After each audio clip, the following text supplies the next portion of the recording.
What's up, everyone? Welcome to another live stream with me, Toby, and Heidi right here. Yes, this is Crypto Tips, as you probably already figured that out.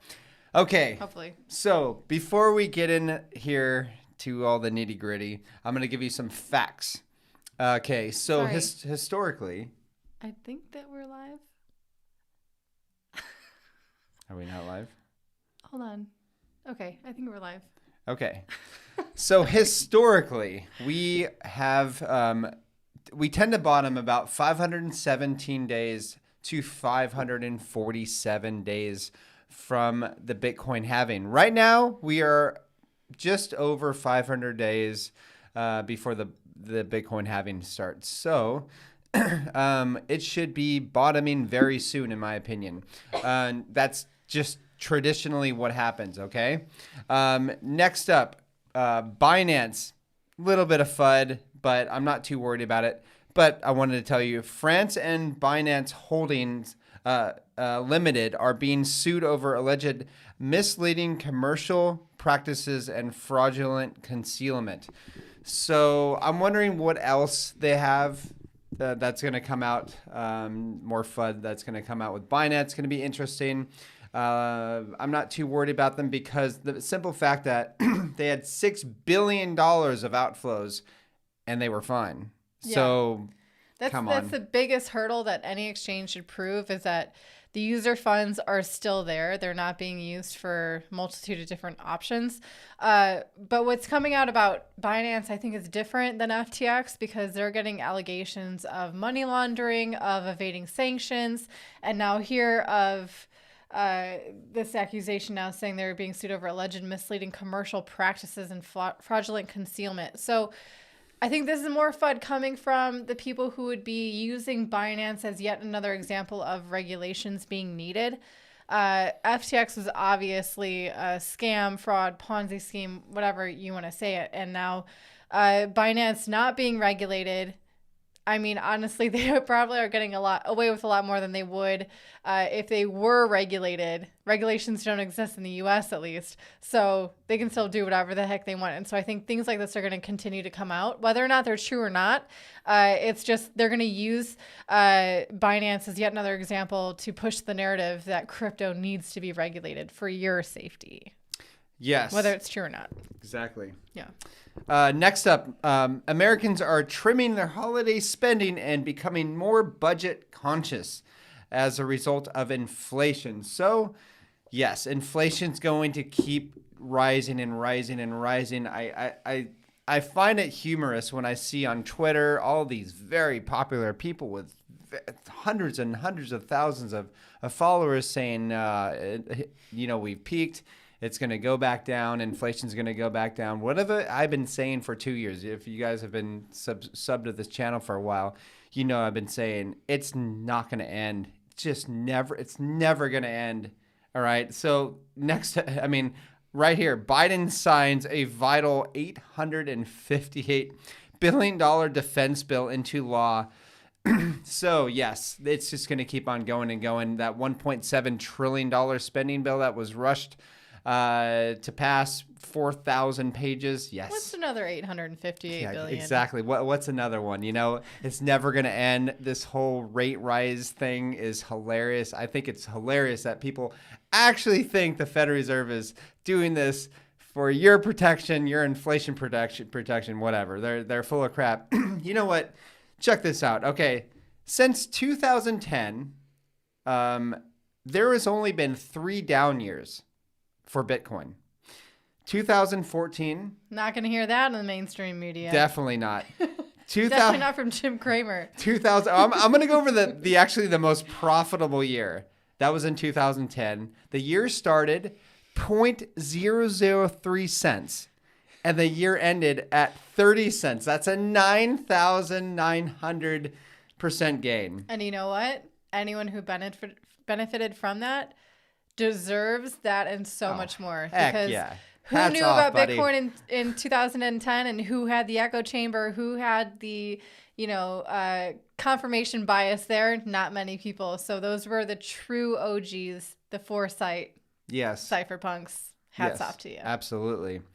2014 had its first down year, 58%. Ouch.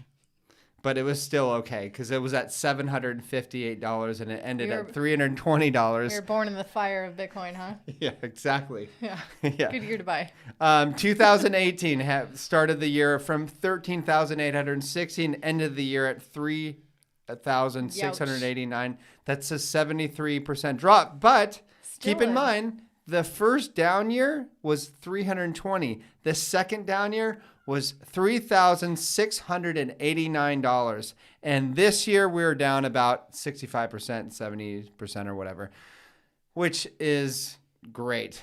You know what? Keep it up. You know, burn these leveraged players out, destroy these over-leveraged, irresponsible, centralized exchanges, these leveraged, these irresponsible lending platforms, burn it all down to the ground. Beautiful. I can't wait because the next time it's going to be even bigger. Trust me, I've seen this over and over and over again. If you've been around since Mount Gox, you'll understand. This is nothing. Yeah. Speaking of that, I don't know if you have much more to talk about. No, go for it. I'm done. Okay. Not to cut you off. That's fine.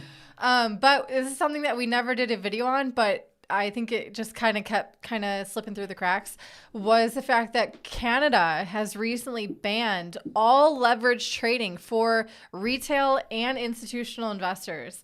And that's a really good conversation to have because it's something that, okay, obviously free market, do what you want with your money, freedom, autonomy, whatever.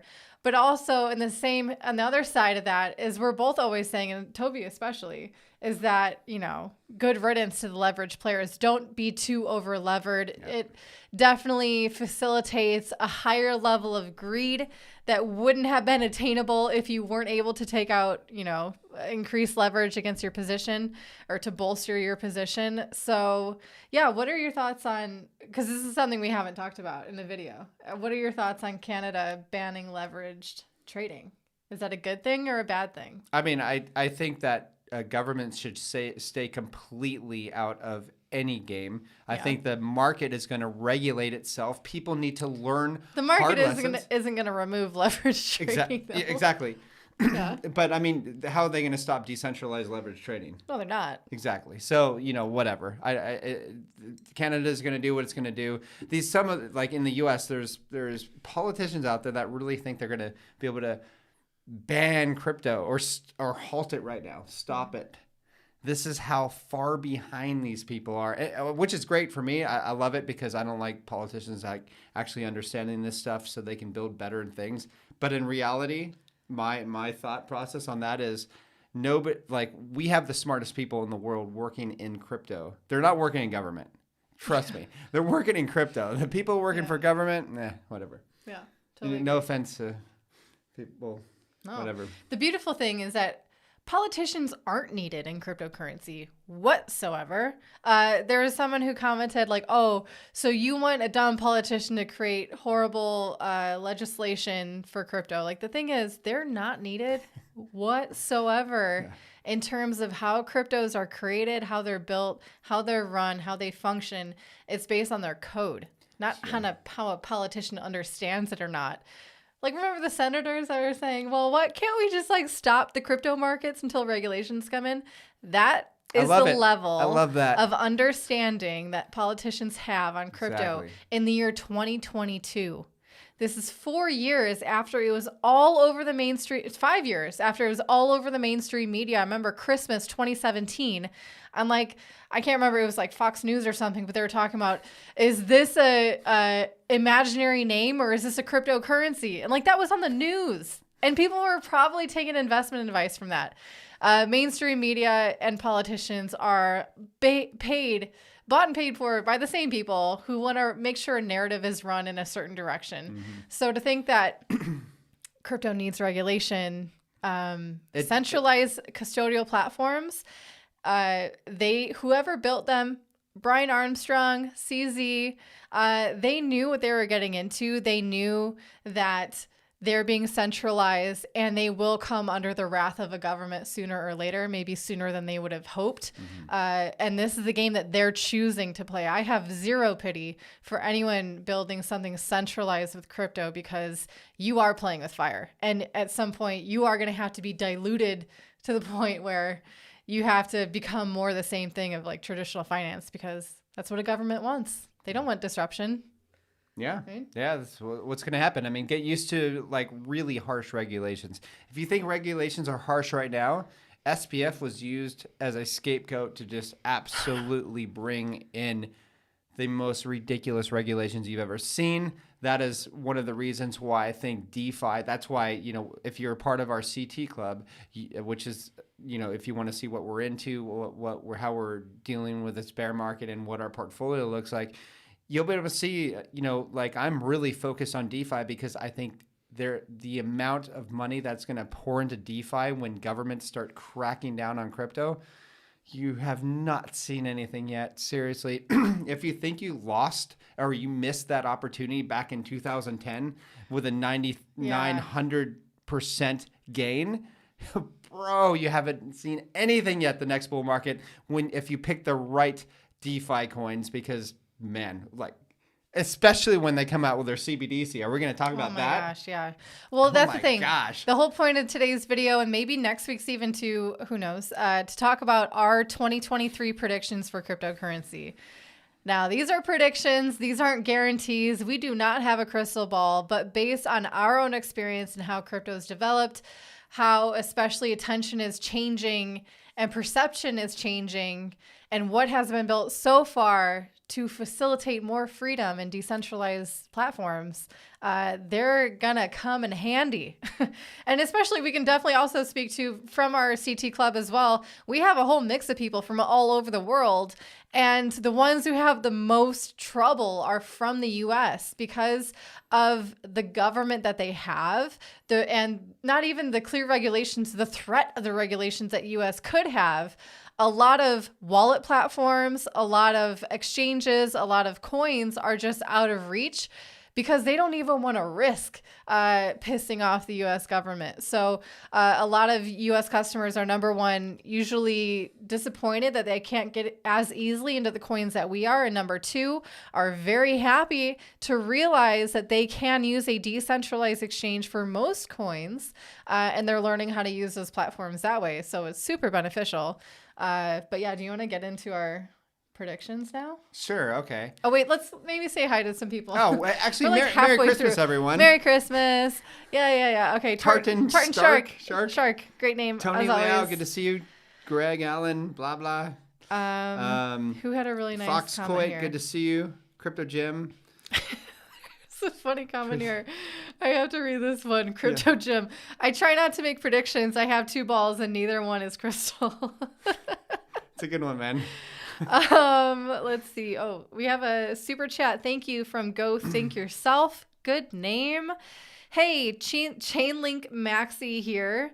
What's the highest price you could see the Chainlink token price reaching in the next 1 to 2 years with a CCIP being released in 2023 and Swift protocol and Swift proof of concept announced?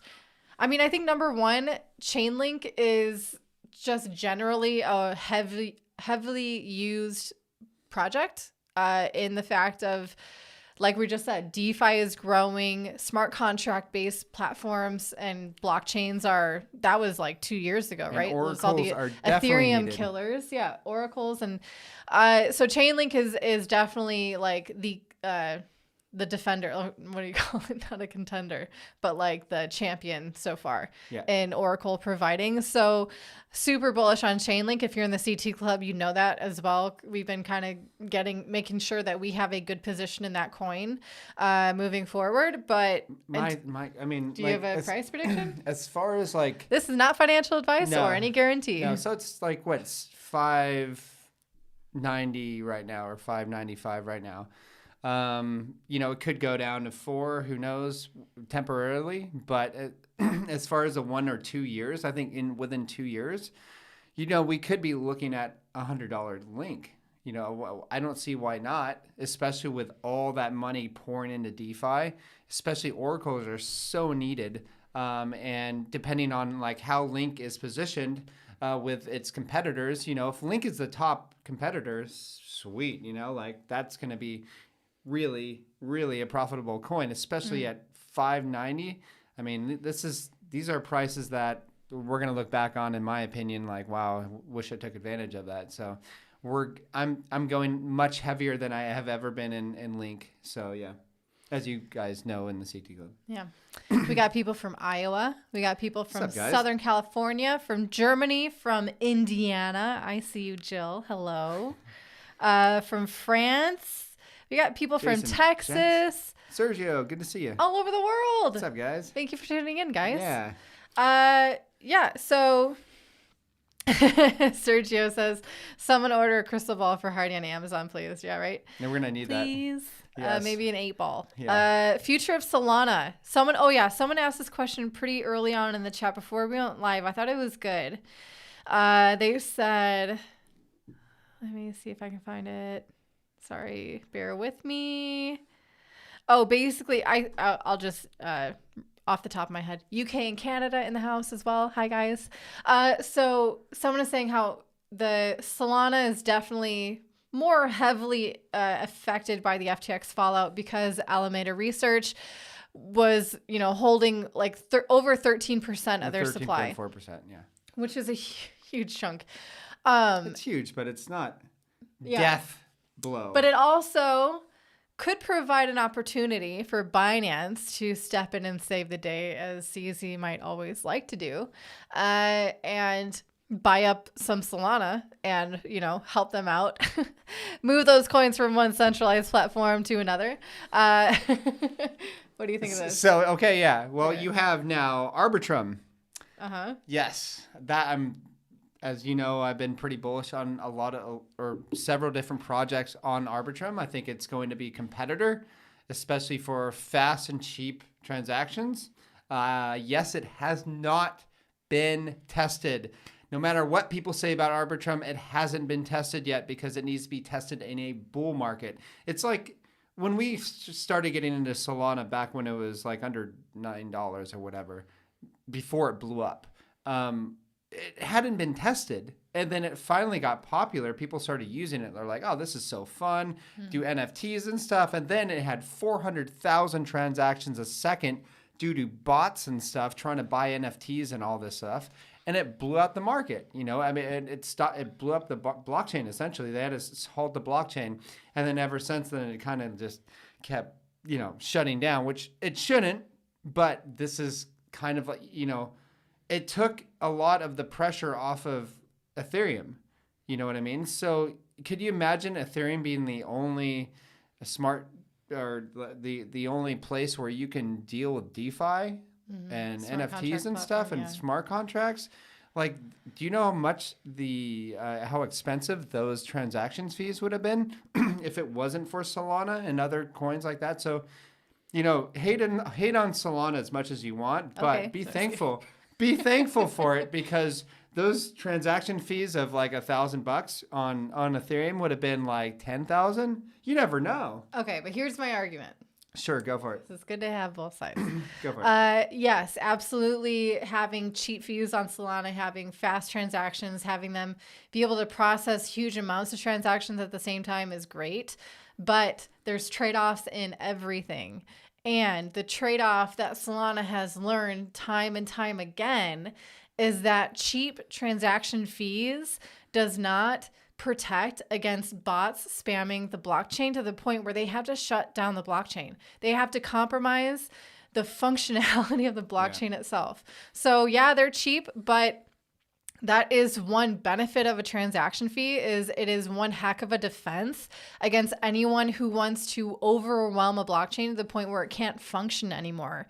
And when we're approaching times when things like CBDCs are coming out, or governments are looking for any kind of attack vector, now they're focusing on centralized exchanges because that's an obvious bottleneck for people's first exposure to crypto. They want to cut that off as much as they can. But if it ever gets to the point where they want to actually shut down the network itself, which is the separation, there's exchanges and then there's the actual cryptocurrency networks.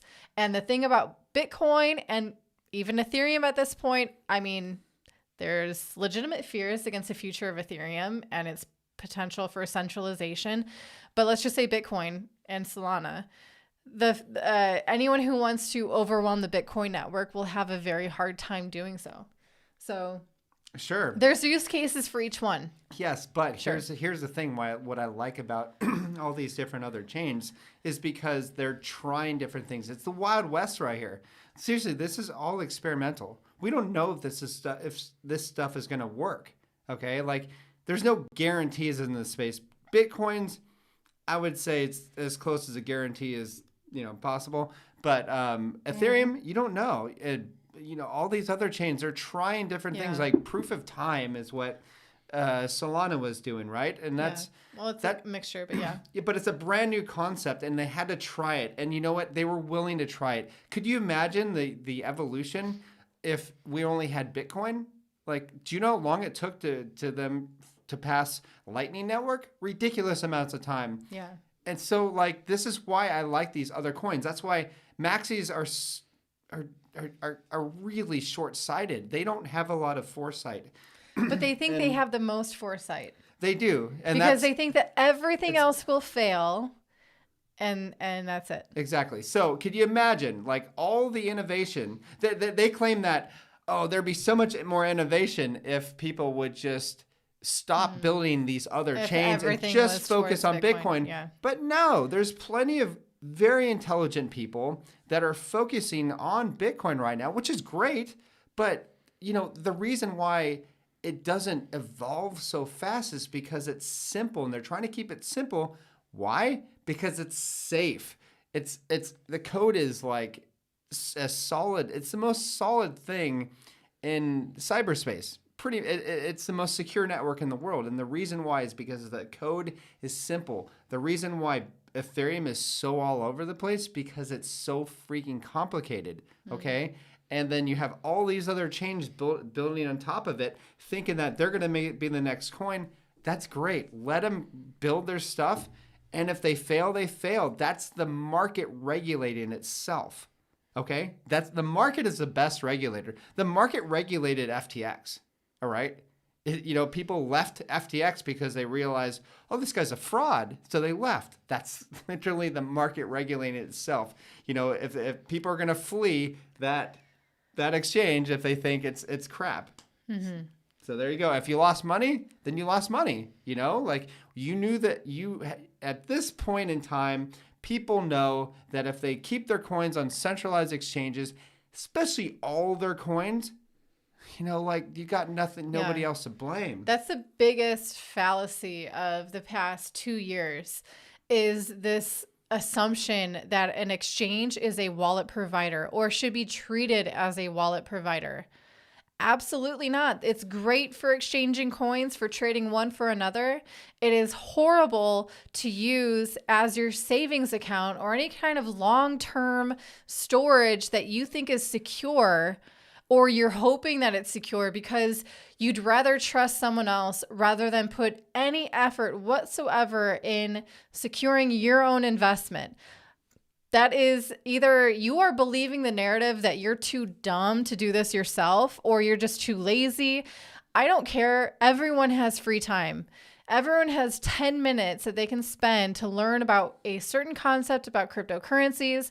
At this point, the amount of information that is available online, on YouTube, on our channel, on lots of different channels as well, to learn how to use your own custody, how to use hardware wallets, there's very little room for excuse other than you are believing what some stranger on the internet is telling you, that you're not capable of doing something. That's the number one thing that makes me super upset, is that people don't inspire autonomy, freedom in crypto. CZ is one of them. By the way, this is basically who I'm targeting this to. He runs a centralized exchange. He loves it when people keep their coins on his exchange. And he is the one telling you that you can't do it yourself. Who is this guy, and why is he involved in cryptocurrency? Because that is the completely antithesis of why it was created, and it pisses me off. But whatever. You know what? I mean, centralized exchanges are going to always be there. I've known this from the beginning. Like I've said to people, there's going to be two different worlds in this space. So there's going to be the ones that people choose the decentralized route, and there's going to be ones that choose the centralized route, and that's it. And you know what? Whatever. It doesn't matter. This is just what's going to happen. I'm sure Satoshi knew about this when he started it. Hal Finney knew. Yeah. Anyways, question. What, Gordon Bombay, what hot wallet would you recommend for Bitcoin temporarily until it can be sent to a hardware wallet? Well, my suggestion, what I would do personally, not a suggestion, is to get a paper wallet, put it on that. And then if you're really scared about a centralized exchange, I would put it, if you're looking for a hot wallet for Bitcoin, I would use Electrum. It works on your computer, desktop. Also, oh, sorry, we lost it. Also, if you're only on mobile, I cannot speak from experience, but I have recently interviewed Paul Pui from Edge Wallet. If you want to keep it on your mobile wallet for a very short period of time. Again, this is not an endorsement for mobile wallets because I personally don't use them, but I think Edge Wallet offers quite a bit of security in terms of a mobile wallet. So that could be a short-term solution for you as well. Just be careful not to keep them, just because you get them off an exchange. A lot of people tend to get kind of lazy about that too. Like, okay, it's at least better here. Definitely get it off a hot wallet as soon as you can, unless you're using that hot wallet for a specific transaction they're going to be sending them out of. Trust wallet? I don't know. Maybe Atomic Wallet is better. I don't trust it for a mobile wallet. Yeah, I think Edge Wallet is a better option. Mo, thank you for the super chat. Yes, thank you, sir. I remember Toby investing in Moonbird's oddities, and I was wondering how do you pick one? How do you pick one? Are you just picking the cheapest ones among the collection? Good question. Well, I knew that Moonbird oddities were part of Moonbirds, and so I was just buying due to I started buying that right when the lending platforms collapsed, and so I figured it's probably not going to go down much more, and so I went for it, and it went down a little bit more after that. But I think, I look at, say, like Yuga Labs, and I look at Larva Labs as well, so CryptoPunks. And I think Yuga bought the CryptoPunks and all these other different things like, what is it? Meebits and Fluffs and all these other type of things. And I think those communities are huge. They're active, and they're constantly building, and they're coming out with different ways where they can promote their project, because essentially they're really good at advertising, and that's what's going to be needed, especially during the next bull market. So if you are in, like, for instance, Pudgy Penguins, that's what one of the NFTs that I got on ETH back in August, it was like, I think it was about almost 2.5 ETH, and now it's just over 5.2 ETH. And so, I look at these, and I look at the communities, and then also I have friends in this space, including my friend Matafi, who we will invite on as well. The guy's a legend. Because we're focused on a lot of things, and this guy is nonstop DeFi. He's a wizard. So I'm really excited to have him on Learning Crypto when that website is up, which should be very soon, by the way. Yeah. And so that's kind of who I get my information from. Plus, Twitter is a really good spot.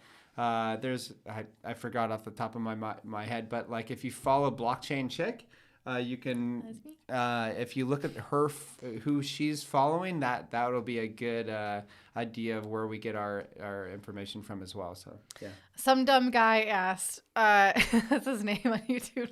Some dumb guy. Have you tried the new Ledger stacks? No, they were not available. They were not being handed out at the Ledger Open event. We could touch them though. We could see them in our hand, and they were smaller than I thought. But I actually did a video. Did I do the video? At first, they didn't let us touch them. No, there was like security guards and everything. Like, hey, hold on. Sure Oh, your about crypto that. tips. But yeah, so you can pre-order them, and I think you can get them in like March or something of 2023. But I don't think I'm going to be trying it, to be honest. It doesn't serve any extra purpose that I need from a hardware wallet. I don't care about a touch screen. I don't care about being able to have them magnetically stick to each other. Personally, if I have two different Ledger wallets, it's because I want to keep them separate from each other for different reasons. I want to be decentralized and keeping them separate and equally secured. But we will not do a stuck all together on it. Sure, I'll do a tutorial on it. I might not endorse it. Furthermore, I mean, okay, the CTO himself said that the touchscreen itself offered a new attack vector, and then no one talked about that anymore. So Toby and I are definitely in agreement that we're going to be waiting to see what happens. Yes, I'm sure they've done a lot of testing for their security and things, but like when it's out in the public, yes, that's what you need. When people who aren't on the Ledger team or who aren't, in that crowd, and they're really outside actors wanting to get in, can they get into the Ledger? It does use the same security as all the other Ledger products. It has a secure element, the chip. It has the same operating system and software, but it has a touch screen, and that in itself I think is an interesting new aspect that we should all be paying attention to. But it's also, if when you have a new device like that, it's kind of like an Apple product. You don't or another product. You don't like just go out and buy the first thing that you don't buy it right away. You wait to see what happens with it, see all the vulnerabilities, see all the bugs and stuff that they need to kink out of it. I'm not a specialist with a hardware wallet, but I do know it works because I've been using one for close to a decade now. I remember buying my first Ledger, and it was like it just come out, and so that was my first hardware wallet. And before that I used paper wallets. So I've been very careful, especially, like I talked about with Solana and Arbitrum, where, you need to see these things being tested over time for you to really see the vulnerabilities, like Solana, and when they had to finally pull the plug and close down the blockchain. Well, that's the same thing with, the same mentality that you need with a hardware wallet, because if you're going to be putting your, net worth in there, you're going to darn well better hope that it works well, and, let people try it out first that are more risky than us. Cause I'm a very conservative guy. It may not seem like that because I'm invested in all these different types of things, but I'm very conservative, and that is why I've lasted for over a decade in this space. So anyways, Sorry. Mr. Skylight, I am sending you a link right now. Is there any other questions? Yeah, you can take while I do this? So here's another prediction. Okay, so we talk about coins and stuff, but that's really that's not important because that's just guessing. Okay, anybody can just guess what a price is going to be. So I think Link is going to be $200 by the end of in 2 years or whatever. It could be, I could be completely wrong. I think ETH is definitely going to explode higher. I think it could potentially flip the market cap of Bitcoin, especially, with the new ESG thing. People are so concerned about the energy usage, which is so BS, but still, this is what governments are going to put out there, and hey, Ethereum is much better if it's not declared a security, which I kind of don't think it will. And the reason why I don't think ETH will be declared as securities, because if they do declare it a security, where are people going to go? They're going to go over to Bitcoin, which is even more decentralized than Ethereum, and it's going to be harder to control people as well. So I think that's one thing that they need to be very careful of, and they're walking a fine line. Now, CBDCs. I think CBDCs will start getting a lot of traction next year. For sure next year. They might not be launched, but they're going to keep testing the waters and introducing you to the concept. I think in different countries they'll be launched, but probably not much in Europe and maybe the UK in 2024. But yeah, people are going to have to get used to this, and you are going to be forced to use a CBDC. And at first, it's not going to be very, stringent. It's not going to be, uh, very intrusive. But trust me on this.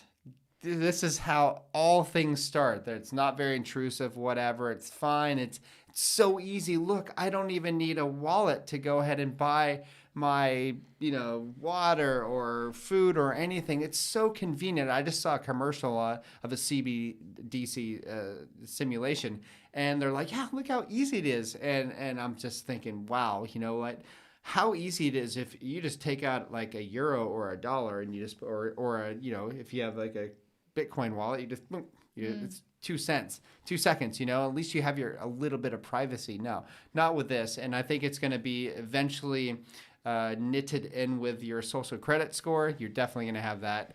Absolutely. And then you're going to have climate lockdowns. I know I'm throwing a lot here, but I think like you're going to hear a lot. The most important things that you're going to hear next year, if you want to just ignore everything I've said, the most important things are going to be climate lockdowns and CBDCs. They're going to be intertwined. Eventually, they're going to be very intertwined. And, if you went too far out of your city, you've created way too much CO2 with your car, and you're going to be docked. And you have a CBDC wallet, and they're going to nick what, $20, $30. Oh, sorry, you can't buy that plane ticket because you already passed up your carbon, footprint. So that's it. And there's a really good guy named James Corbett, who's a very, very intelligent guy that's been calling about this for years now. I've been following him for a long time. He's always correct. And I would definitely recommend you listening to him if you want to get even deeper in this subject, because he is the man when it comes to understanding climate lockdowns and CBDCs. Definitely. Any other predictions to make? Any positive predictions? The positive predictions is that Bitcoin's still going to exist, and there's always going to be a marketplace for Bitcoin, regardless whether it's a centralized marketplace or a decentralized marketplace. You have Thorchain, which will have a decentralized marketplace for Bitcoin, and if you want to trade your Ethereum for it, boom, there you go. Yeah. Which is really freaking cool. Even though they shut down their blockchain, which is kind of worrying, things will eventually improve. Okay, guys, it will improve. And another TX was big. Wait till you see next bull market. The amount of people that are going to lose their butts in the next gigantic centralized exchange implosion or whatever it is, this FTX thing is going to pale in comparison. So yeah, that's it. Sorry, I'm reading the questions. Someone was saying about the SEC, the CFTC. Is Ethereum going to be a security? The SEC has gone back and forth of, is it a commodity? Is it not a commodity? The SEC has had to backtrack on whether they said it is or is not a security. And my opinion, honestly, I don't think Ethereum's going to be a security, because if it was, they would have taken it on by now. Yeah. And I think that they use that as just like how the IMF and the Bank of International Settlements use the word crypto to keep themselves relevant. What's up? Oh, it was slow. Sorry. Relevant. I think the SEC and the CFTC use that clickbaity word of Ethereum, is it or isn't it, to keep themselves in the conversation as well. I don't think Ethereum is going to be labeled as that personally. Who knows? I definitely could be wrong, but what's going on? Some guy said, oh no. Oh, this is funny. Crypto is also anti-American, and the Fed and SEC and IRS are not idiots. Yes. We're going to beg to differ.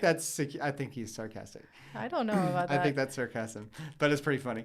Anyways, about Ethereum, right? Okay, so the Fed now, which is a part of the Fed Reserve. You just assume everyone's sarcastic. They have to be. Like but like they are using Ethereum as, a way to bridge So that's what they're using right now. Let's see what actually happens. They're actually using Ripple as well, I think, in that as well. Well, some part of Ripple, not actually. Yeah. So they're using the code, and they're going to continue Yeah. using code and figuring this stuff out. But who knows, with Ethereum being so centralized, it could just be part of the way to, send USDC, which I would think it would be a major player in a CBDC right now, especially with the UN using it right now. Larry McGuire is asking if I have a video on the process of setting up a new Ledger Nano X. I do. I have quite a few videos on how to set up a new Ledger hardware wallet. Yeah, just type in Ledger Nano X crypto tips and it should pop up right there for you. I think it's also listed in every video description of our videos. So yeah, super. Guys, thank you. Safe to assume everyone in crypto is sarcastic, at least to a point, right? If you've been here long enough, you got to have a little bit of narcissism, a little bit of skepticism, a little bit of optimism, a little bit of pessimism. Exactly. A little bit of everything. It's going to be fun to watch the next bull market. I think the next bull market, maybe if it doesn't come next year, hey, at least this is a really good time, in my opinion, from what I've seen, like traditionally, like how we have fared in the past in bear markets, like we're pretty close to a bottom. Like, yeah, if we go down another 20%, so what? Like, okay, so you lose 20% on your cash, but I mean, when the next bull market hits, in my opinion, you're not going to care about a 20% miss. Plus, nobody knows that if it's going to go down from here. I mean, we just had FTX, and people are like, "Oh yeah, it's going to 10,000." Why? There has to be a catalyst. Like back in sorry, I'm going off on a little rant here, but like back in 2020, it wouldn't have gone to $3,700 from what, $6,000 or $7,000. It freaking crashed hardcore. Why did it crash hardcore? Because the governments around the world shut down the whole freaking world. That's why. They destroyed the economy. They obliterated money velocity around the world. And then the Federal Reserve went on the most crazy monetary expansion the world has ever seen. I mean, what was it? 86% of all U.S. currency that was printed over that past 2 years? Why do you think there's so much inflation? So yes, monetary inflation is going to skyrocket like you've never seen before. And these governments are going to blame other stupid stuff, which they always do.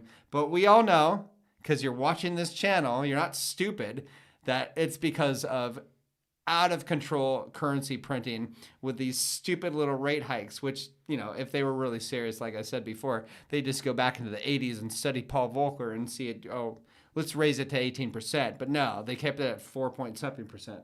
Anyways, I can go on and on about this stuff. That's all today. Should. Toby, you need Thank more you. videos. This is our favorite time of the week.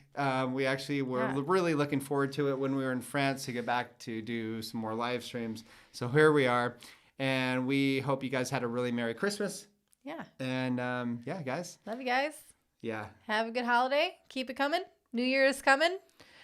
And say the foundation. I don't know, Toby. What are you talking about? Jeez. Okay. Bye, guys. Bye, guys. See you next week, Monday, noon Eastern time every week. I think they know Bye, guys. that. Okay, just in case.